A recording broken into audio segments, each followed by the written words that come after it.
বরগুনা এক আসনের নবনির্বাচিত সংসদ সদস্য মাওলানা মাহমুদুল হুসাইন অলিউল্লাহ আজ ২৪শে ফেব্রুয়ারি সোমবার তালতলী উপজেলায় শুভ আগমন উপলক্ষে শুভেচ্ছা বক্তব্য রাখেন। সুতরাং বিভিন্ন জায়গায় হুমকি ধমকিও চলছে, তবে আলহামদুলিল্লাহ অনেকটা হ্রাস পেয়েছে। তো আমি বলবো, যারা নাকি হুমকি ধমকি দিচ্ছেন, আপনাদের বিবেকের কাছে প্রশ্ন, আপনারাও যে মাটির সন্তান, আমরাও সেই মাটির সন্তান। হুমকি দিলে আপনাদেরকে আমরা মোটেও কম পারি না, কিন্তু আমরা সেই রাস্তায় হাঁটতে চাই না। আমরা চাই সহনশীল একটা রাজনীতি। আমরা চাচ্ছি বরগুনার ভিতর ভ্রাতৃত্ববোধের এক রাজনীতি। নির্বাচনের সময় একাধিক প্রার্থীরা নির্বাচন করবে, এইটার নাম গণতন্ত্র। এখন নির্বাচনের টাইমে হুমকি ধমকি কেউ অন্য কেউ নির্বাচন করতে পারবে না, তাহলে এটার নাম থাকতো রাজতন্ত্র। এটা কিন্তু রাজতন্ত্র, এটা ছিল গণতন্ত্র। যার যার মতো কাজ করবে, জনগণ একজনকে সিলেক্ট করবে। তো আলহামদুলিল্লাহ আপনারা অন্তত বরগুনাতে হেরে গেছেন, বিজয়টা আমাদের পক্ষে এসেছে। আপনাদের জন্য আমাদের দরজা খোলা, আমরা সকলকে সাথে নিয়ে বরগুনাকে করতে চাই। সমস্ত মেম্বার, চেয়ারম্যান, পাশাপাশি আমি আগেও বলছি, বিএনপি, আওয়ামী লীগ, জাতীয় পার্টি, জামাত ইসলাম, ইসলামী আন্দোলন, আরো যত দল আছে, তরিকাগত ভেদাভেদ ভুলে গিয়ে, যেমন নির্বাচনের আগে অনেককে যারা আমাদের তরিকাগত ভেদাভেদ আছে, অন্য তরিকা অবলম্বী, তাদেরকে বলো যে হুজুর যদি হইতে পারে তো মাজার মোজার ভাঙ গেছে, দেশা শেষ করে গেছে। আচ্ছা বলো তো কয়টা ভাঙছি? হিন্দুদেরকে বলা হয়েছে তোমাকে ভিসা কাটতে হবে, ভারত পাঠাই যাওয়া হয়েছে, কয়েকজনের পাঠাইছি। আর সেই নিয়ে যদি থাকতো 2 মিনিট করে পাঠাই নিয়ে যেতে। বরঞ্চ যারা যায়, আমি বলি কোনো সমস্যা হইলে আমাদের কাছে আপনার নলেজে দেবেন, ব্যবস্থা করা হবে। তো আমরা চাচ্ছি আধুনিক বরগুনা, মডেল বরগুনা, যে বরগুনার ভিতরে চাঁদাবাজ থাকবে না, যে বরগুনার ভিতরে মাদক থাকবে না, যে বরগুনাতে ব্যবসায়িকরা নির্দ্বিধায় ব্যবসা করবে, কোন চাঁদাবাজরা চাঁদা নিয়ে উদ্যক্ত করবে, সেটাও আমি চাচ্ছি না।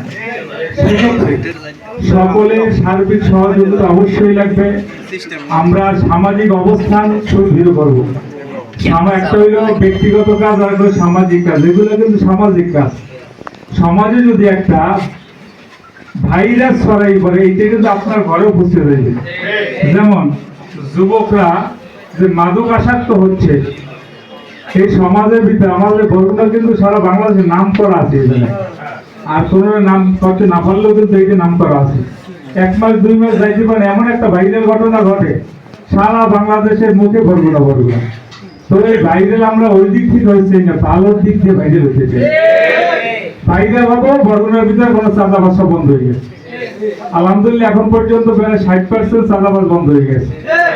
আমি আমাদের বরগুনায় কয়েকটা অটো থামিয়ে জিজ্ঞেস করছি, চাঁদা দেন কয়েক টাকা পার ডে? আপনি এমপি হওয়ার পর সব চাঁদা বন্ধ হয়ে গেছে। আমতলি তো জিজ্ঞেস করছি, তারা বলছে যে আপনি এমপি হওয়ার পরে চাঁদা বন্ধ। আলহামদুলিল্লাহ আমি অনুমান করি তার 60% বন্ধ হয়েছে, 40% আছে কায়দার জায়গায়। কায়দার জায়গার ব্যবস্থাটাও কায়দা করবো। কোনো চাঁদাবাজ থাকবে না, ইনশাল্লাহ কোনো চাঁদাবাজ বরগুনাতে থাকবে না, আশ্রয় দেওয়া হবে না। চাঁদা আমি দেবো না, আমি ভালো হয়ে যাই। ঠিক আছে, আমি যদি ভালো হয়ে যাই, সবাই ভালো হয়ে গেলে বরগুনার কোনো অরাজকতা থাকবে? এরপরে সনাতন ধর্মাবলম্বী যারা আছেন, স্ব ধর্ম আপনারা পালন করবেন, অতিরঞ্জিত ভালো না। আমরা যেই জায়গায় আছি, আমরা আমাদের ভিতরে অনেক কর্মীরা আছে, একটু এমপি ভাব শুরু হয়ে গেছে। এই জন্য একটু যারা আমাদের প্রতিদ্বন্দ্বী আছে, এদের একটু কেমন তাদের সাথে ভাব করার কারণে 2-1টা গন্ডগোলের সূত্রপাত হয়েছে। আপনারা কিন্তু কেউ নেতা না, আমিও নেতা না, আপনারাও সেবক, আমিও সেবক। সেবকে আবার ভাবাই কেমন মধ্যে। আমি কয়েক জায়গায় গেছি, ওই গাড়িতে যাইতেছি, ওই জায়গায় টাকা দিতেছি, আপনি দেন কা? আমি দেবো না, আপনি না এমপি, আমি ভুলে গেছি। তার ভাব ভিতরে আনা যাবে না, একদম ভাব আনা যাবে। আমরা তো হযরত ওমরের আদর্শ বাস্তবায়ন করতে চাই, আবু বকর সিদ্দিকের আদর্শ বাস্তবায়ন করতে চাই।